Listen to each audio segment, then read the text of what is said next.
네, 반갑습니다. 서로 메리 크리스마스라고 옆에 교우들과 인사를 나눕시다. 메리 크리스마스.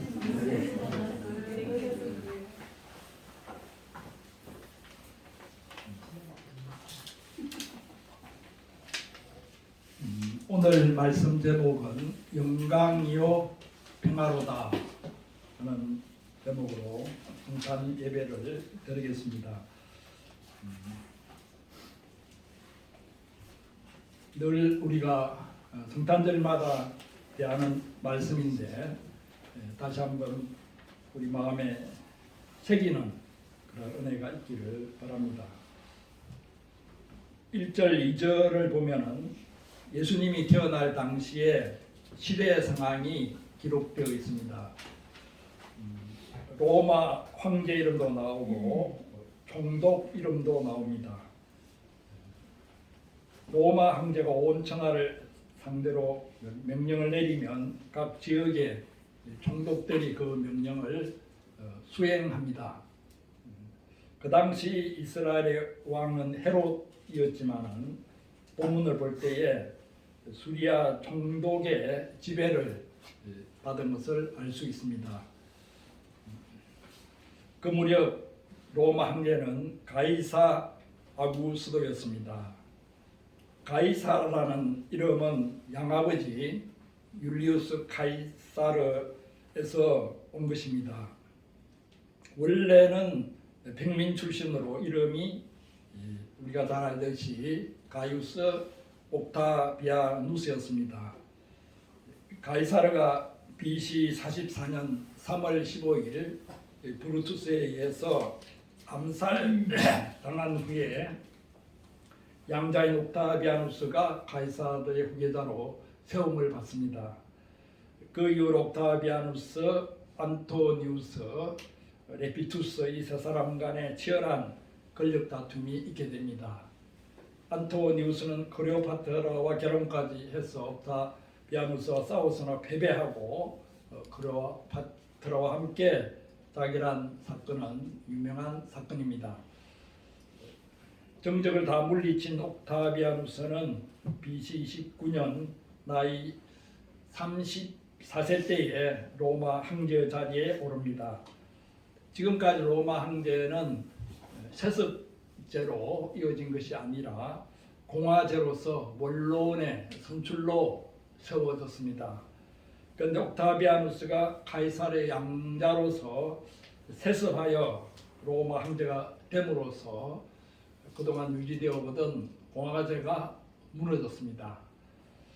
그러나 옥타비아누스는 민심을 달래기 위해서 자기는 앞으로 자기 아들이나 손자에게 황제 자리를 물려주지 않고 실력이 있는 후계자에게 물려주겠다고 약속을 했습니다.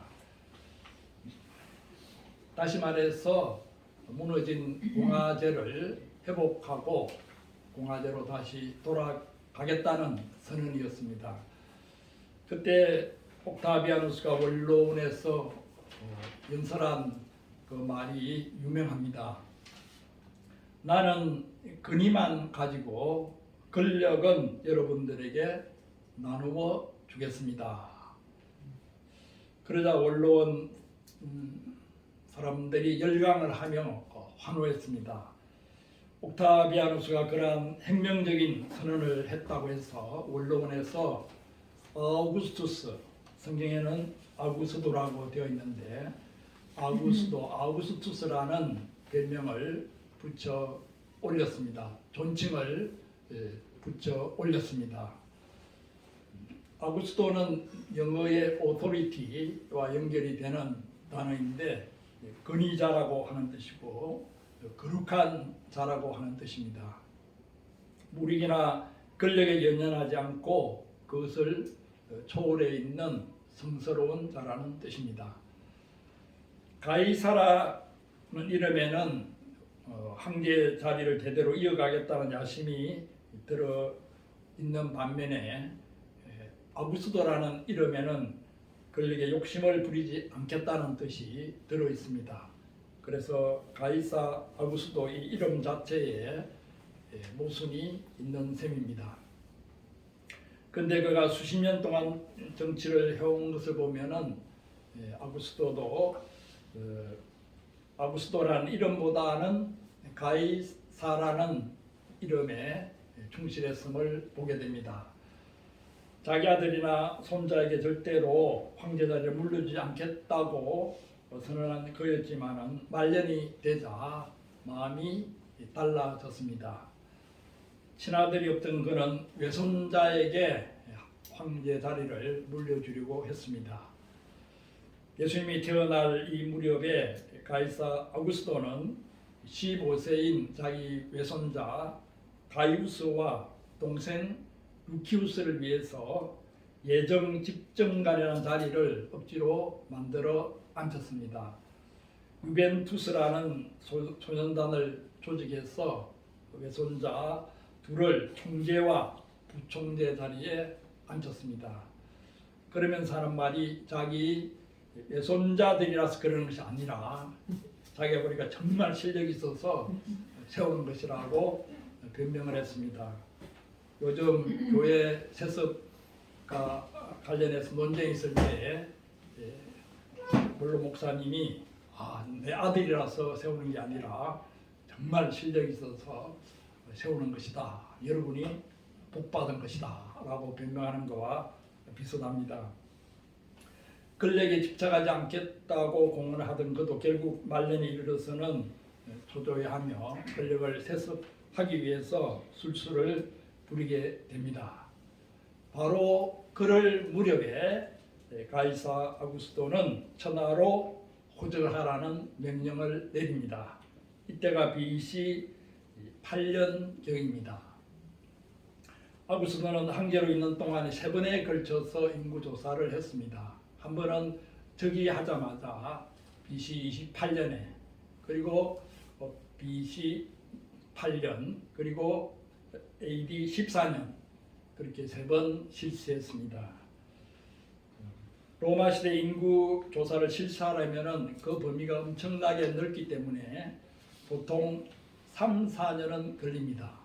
예수님이 태어난 시기를 대개 BC 4년으로 잡는데 BC 8년에 로마에서 인구조사를 하라는 명령이 떨어지고 그것이 식민지 예루살렘 그 이스라엘까지 오기까지 또 몇 년이 걸렸기 때문에 BC 4년가 그렇게 어긋나지는 않습니다.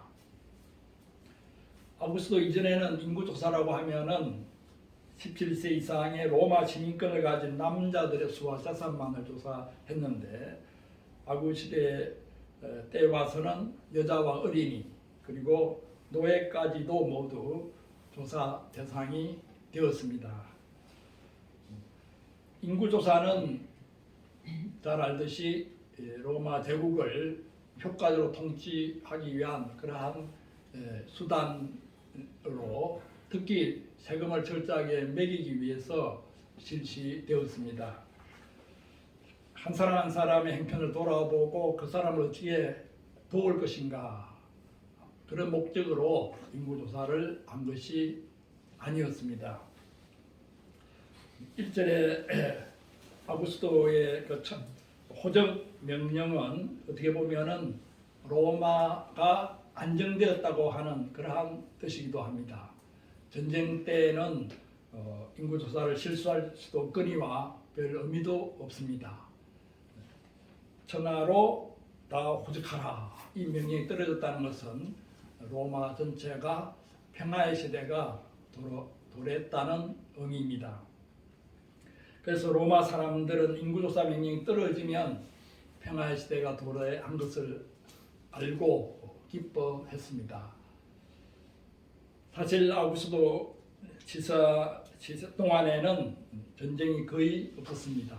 그래서 그 시기를 팍스 로마나 평화의 로마 시대라고 합니다. 14절에도 평화라는 말이 나오는데 이 평화와 1절에 팍스 로마의 평화와는 대조적입니다.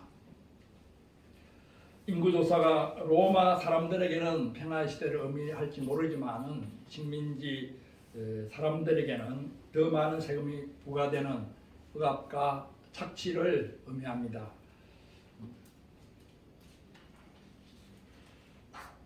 천하로 다 호적하라는 로마 황제의 명령은 유대와 같은 식민지 백성들에게는 결코 기쁜 소식이 되지 못했습니다.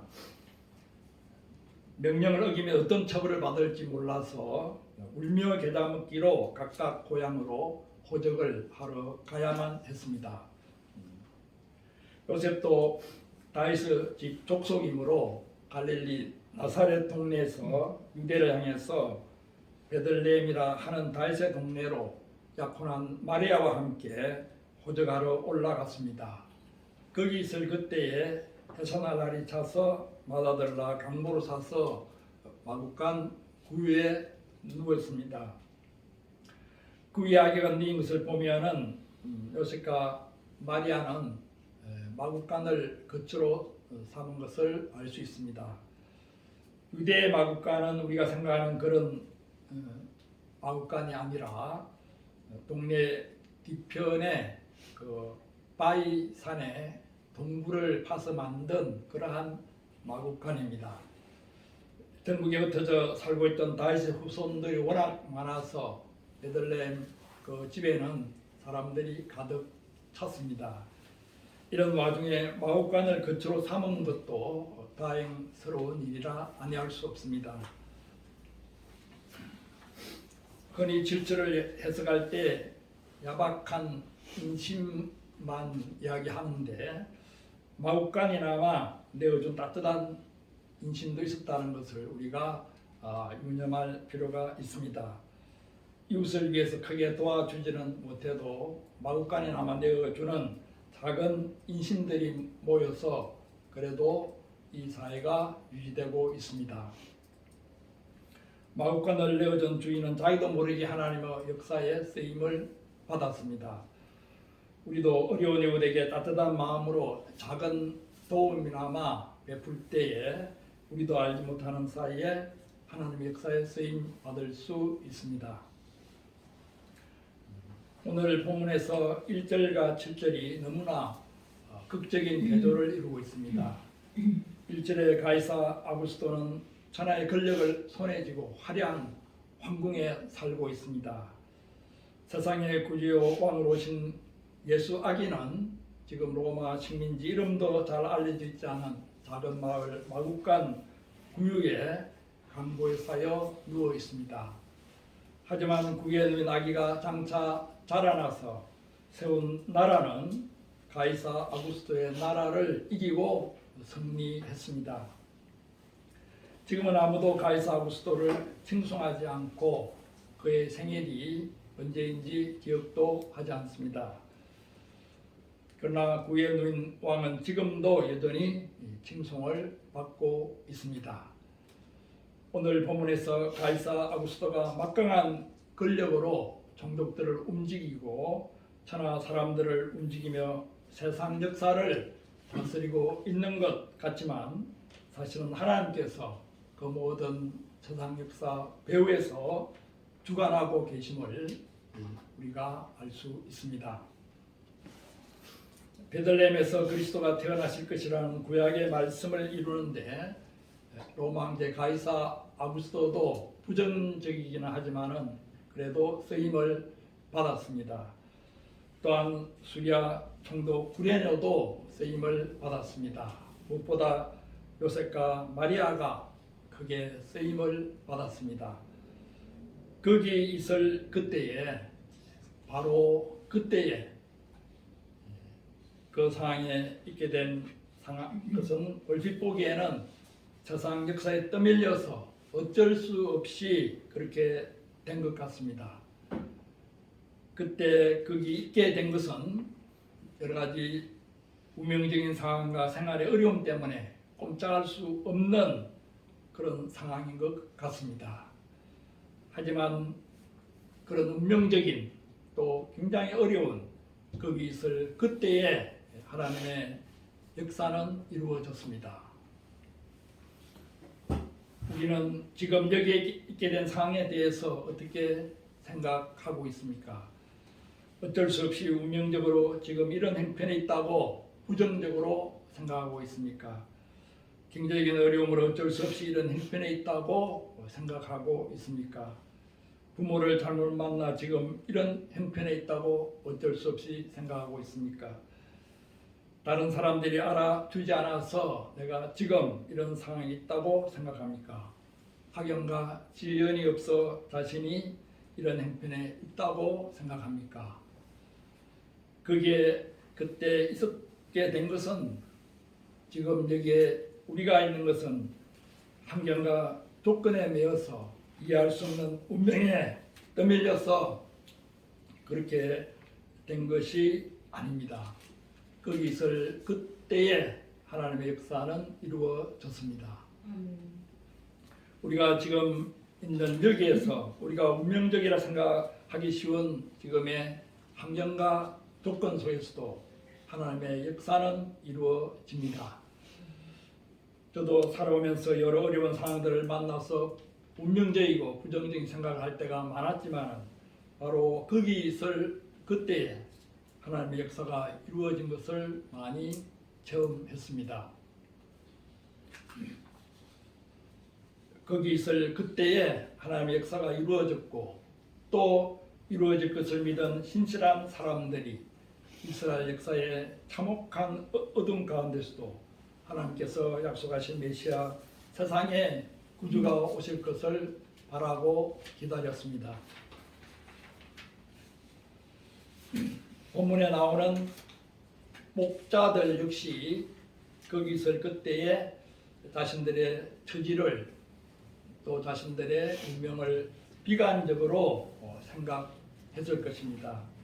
그 당시 목자들은 대부분 소위 말해 막장 인생들이었습니다. 특히 밤중에 양떼를 도둑과 맹수들의 습격으로부터 지켜내야 하는 목자들은 거친 인생을 살아온 사람들이었습니다. 이스라엘 독립 투사로서 로마인을 암살하고 원래 목자로 위장에 들어온 사람도 있었고 사회에서 제대로 취직을 할 수 없는 전과자들도 있었습니다. 경제적인 형편 때문에 할 수 없이 3D 직종인 목자 일을 하게 된 사람도 있었습니다. 또한 신용 불량자가 되어서 어쩔 수 없이 이러한 직업을 택할 수밖에 없었던 사람들도 있었습니다. 조직 폭력배나 노숙자로 있다가 목자를 하게 된 사람들도 있었고 이스라엘 인근 나라에서 몰래 들어온 일종의 불법 이민자들도 있었습니다. 9절에 보면 이들은 밖에서 일을 하고 있습니다. 다른 사람들은 따뜻한 방 안에서 고나게 잠을 자고 있을 그 시각에 집 밖, 마을 밖에 있습니다. 밖에서라는 말은 물론 공간적인 의미의 말이지만 그 사이에서 소외된 사람들임을 암시하고 있습니다. 또한 이들은 밤에 일을 하고 있습니다. 밤에 자기 양떼를 지켰다고 했으므로 밤에도 자지 않고 있습니다. 자기 양떼라고 했지만은 자기 소유의 양떼라는 말이 아니고 자기가 책임져야 할 양떼라는 뜻입니다. 그 당시 많은 양을 소유한 주인들은 목자들 고용해서 야간 근무를 시켰습니다. 목자들이 몇 명 있는 경우는 돌아가면서 불침범을 서면서 잠을 조금씩 자야만 했습니다. 이들은 지난 과거 어땠던지 또 자기 처지와 운명에 대해 여러 가지 불만이 있다 하더라도 일단은 자기 일에 충실했습니다.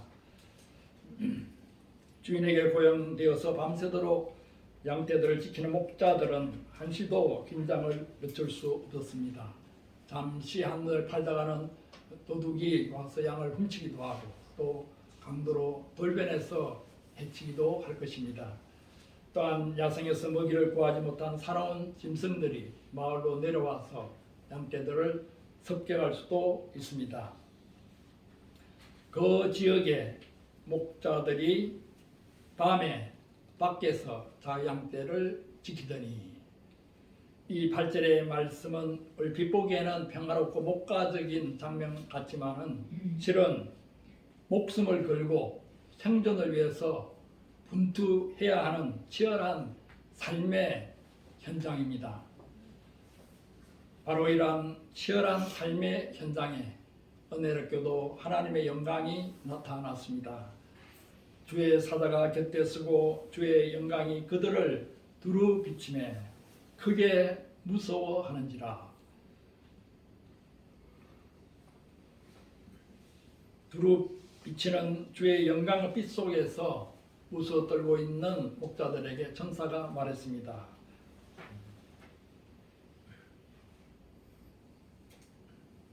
천사의 메시지를 우리가 같이 한번 읽어보겠습니다. 10절, 11절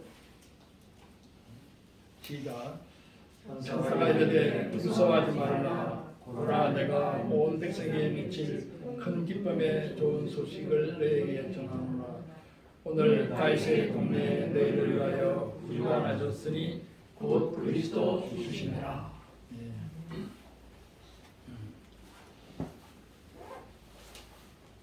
또 너희가 가서 강부에 사여 구에 누워있는 아기를 보리니 이것이 너희에게 표적이니라. 예수 탄생의 소식이 왜 온 백성에 미칠 큰 기쁨의 좋은 소식이겠습니까? 그것은 하나님께서 오래전부터 약속하시고 준비해 오신 일이 이제 성취되었다는 소식이기 때문에 기쁜 소식입니다. 오늘 다윗의 동네에 너희를 위하여 구주가 나셨다는 소식은 바로 하나님의 약속이 성취되었다는 의미입니다. 하나님께서는 믿음의 조상들로부터 다윗으로 이어지고 다윗에게서 또 후손들에게 이어져 내려오는 그 장중한 역사의 흐름 가운데에서 세상의 구주 메시아가 태어나실 것을 여러 선지자를 통해서 예언하셨습니다. 또 구체적으로 메시아가 태어날 장소에 관한 예언도 있었습니다. 이스라엘 백성들은 이집트, 아시리아, 바벨로니아, 그리스, 로마 등 강대국의 식민지로 시대마다 어려운 시기를 보냈습니다. 그 캄캄한 역사의 어둠 속에서도 메시아에 대한 하나님의 약속을 믿고 희망을 잃지 않았습니다. 이제 그 약속대로 오늘 다윗의 동네에 구주가 나셨습니다. 너희를 위하여 라는 말에서 알 수 있었기에 하나님은 우리를 위하여 약속하셨고 준비해 오셨고 때가 참에 그 약속대로 신실하게 구주를 보내주셨습니다. 이러한 역사를 하나님은 추상적으로 행위사학적으로 이루시는 분이 아니십니다. 구체적인 역사의 현실 가운데서 이루십니다. 너희가 가서 강부에 사여 구에 누인 아기를 보리니 이것이 너희에게 표적이니라. 하나님은 약속이 이루어진 아주 구체적인 증거, 표적을 보여주셨습니다. 이와 같이 구체적인 약속의 성취를 통해서 하나님의 영광이 나타났습니다. 우리도 신앙생활을 하면서 하나님의 약속이 구체적으로 이루어지는 것을 체험할 때에 하나님의 영광을 보게 됩니다. 하나님은 그 약속의 성취를 통해서 우리에게 가장 필요한 분을 보내주셨습니다. 그분이 이 땅에 오셔서 하나님을 모르는 인생들에게 하나님을 보여주셨습니다. 인생의 의미와 목적을 모르던 우리에게 길과 진리가 되어 주셨습니다. 방황하며 폐인이 될 수밖에 없었던 우리를 인도해 주시고 치료해 주셨습니다. 그분은 우리의 구주가 되시고 그리스도가 되시고 주가 되셨습니다. 십자가와 부활을 통하여 하나님의 영광을 나타내셨습니다. 천사의 메시지가 있고 나서 호련히 수많은 천군 천사들의 무리가 나타나서 하나님을 찬송했습니다. 지극히 높은 곳에서는 하나님께 영광이요 하나님이 기뻐하시는 사람들 중에는 평화로다. 바로 아기 예수의 탄생의 의미를 천군 천사들이 노래했습니다. 하나님께 영광이요 기뻐하시는 사람들에게 평화로다.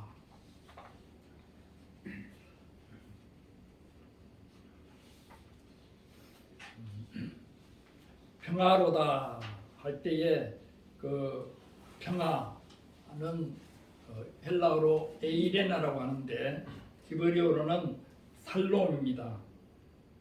그런데 이 평화는 그냥 마음이 편안해지는 그런 평화를 의미하는 것이 아닙니다. 치열한 전쟁을 치른 후에 모든 것을 평정한 후에 평화가 바로 살롬입니다. 또한 전쟁 중에 그 어쩔 수 없는 상황 가운데에서 누리는 평화입니다. 그러므로 이 평화는 환경과 조건을 초월한 초월적인 평화입니다. 빌립보서 4장 6절 7절에서 말하는 그러한 평화입니다. 아무것도 염려하지 말고 오직 모든 일에 기도와 간구로 너희 구할 것을 감사함으로 하나님께 아뢰라. 그리하면 모든 지각에 뛰어난 하나님의 평강이 그리스도 안에서 너희 생각과 마음을 지키시리라.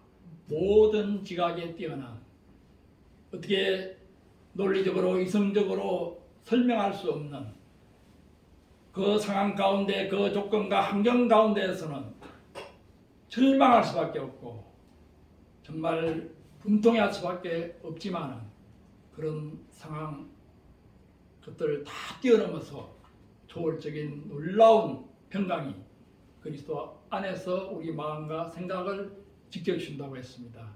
여기서 말하는 그 평화는 바로 이러한 평화입니다. 제가 제일 좋아하는 음악이 베토벤 현악사중주 작품 132번. 근데 그 베토벤 현악사중주 말년에 작품들은 대개 지독한 병을 치르고 치료한 후에 감사와 그 평화를 노래하고 있습니다. 그 음악들을 들으면 그러한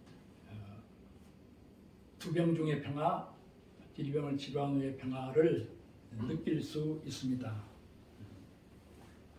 그래서 여러 가지 시련과 싸우는 그 가운데서의 평화, 여기서 말하는 평화입니다.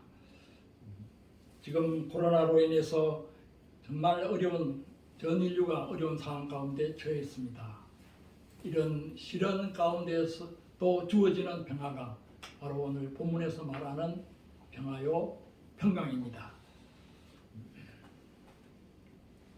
우리가 인간관계에서 원하는 것이 이 평화입니다. 우리 가정이 바라는 것이 이 평화입니다. 또한 우리 사회가 간절히 바라는 것도 이 평화입니다. 남한과 북한 우리 민족 공동체가 원하는 것도 이 평화입니다. 전쟁과 살육으로 피비린내 나를 풍기고 있는 중동의 백성들이 간절히 원하는 것도 이 평화입니다. 지금 고통당하고 있는 온 인류가 원하는 것이 이 평화입니다. 이 평화가 예수 그리스도를 통해서 한없이 부어졌습니다. 예수 그리스도는 영생하도록 솟아나는 평화의 근원이 되셨습니다. 하지만 아무리 비가 쏟아져도 그릇을 엎어놓으면 그 그릇은 물을 제대로 받을 수 없습니다. 이미 평화가 한량없이 부어졌지만 우리 마음의 그릇을 엎어놓으면 그 평화를 누릴 수 없습니다. 그러면 어떻게 우리가 평화를 얻고 누릴 수 있겠습니까? 무엇보다 먼저 우리가 하나님이 기뻐하신다는 사실을 깊이 깨닫고 그것을 감사하고 찬양할 때에 이 평화를 누릴 수 있습니다. 하나님이 기뻐하시는 사람들에게 평화로다. 내 자신이 하나님이 기뻐하시는 존재라는 사실, 또 우리의 이웃, 우리 가정, 우리 지인들이, 또 우리 친척들이 하나님이 기뻐하신다는 사실을 깊이 받아들일 때 이 평화를 누릴 수 있습니다. 또한 하나님께 영광이요 사람들에게는 평화라고 했습니다. 하나님께 영광일 때 또 우리에게 평화입니다. 여기서 영광 헬라어로는 독사라고 하는데 이 독사라는 단어는 도케오 생각하다 판단하다라고 하는 단어에서 나왔습니다. 그러니까 좋게 생각한다, 좋게 판단한다, 하나님을 좋으신 분으로 생각한다, 하나님을 높인다 하는 그런 것이 되겠습니다. 우리가 우리의 삶 속에서 하나님을 가장 높일 때 우리에게는 평화가 오게 됩니다. 나의 영광을 구하지 않고 하나님의 영광을 구할 때 평화를 누릴 수 있습니다. 우리 마음에 하나님께서 약속하신 평화가 없는 것은 나를 내세우고 나를 자랑하고 나를 나타내려고 하기 때문입니다. 세상 사람들의 판단과 평가로 나 자신을 평가하고 세상 사람들의 칭찬을 구하고 있기 때문입니다. 하나님께 영광을 돌리려면 무엇보다 구해 오신 예수님을 영접해야 합니다. 구해 오신 예수님을 마음에 받아들이기 위해서는 우리도 우유처럼 낮아지고 비워져야 합니다.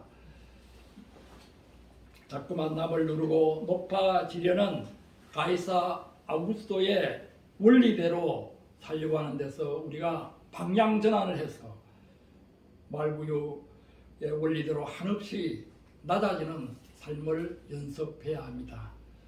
낮아지는 그만큼 하나님께 영광이 되고 낮아지는 그만큼 평화를 누리게 됩니다. 또한 이 험한 세상에 평화의 사도로 쓰임을 받게 됩니다. 이것이 오늘 우리가 모여서 기념하는 성탄의 의미입니다. 지극히 높은 곳에서는 하나님께 영광이요 땅에서는 하나님이 기뻐하시는 사람들 중에 평화로다. 14절 말씀 우리 같이 읽겠습니다.